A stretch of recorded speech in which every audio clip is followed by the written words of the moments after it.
حرکت میں رہتا ہے، جب تک وہ حرکت میں رہے گا ندی میں سلامت رہے گا۔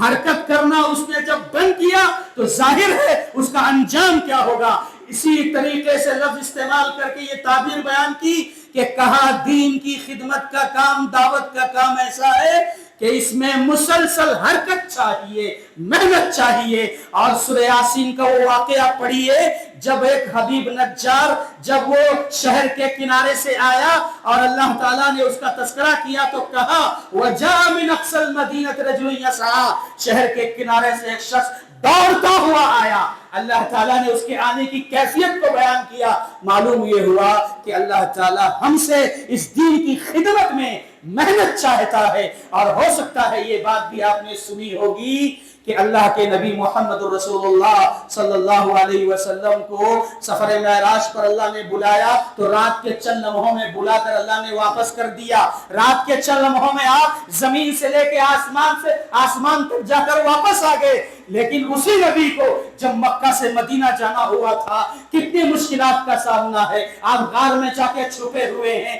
اور بے بسی، مجبوری، قسم پرسی میں آپ ابو بکر کے ساتھ ہیں۔ ابو بکر کبھی آگے کبھی پیچھے ہو رہے ہیں۔ یہ عجیب منظر تھا ہجرت کا۔ اللہ اکبر! کیا جو اللہ اپنے نبی کو آسانی کے ساتھ زمین سے ساتوں آسمان کی سیر کرا کر رات کے چند لمحے میں واپس بھیج دیتا، کیا وہ اللہ اپنے نبی کو آسانی سے مکہ سے مدینہ پہنچا نہیں سکتا تھا؟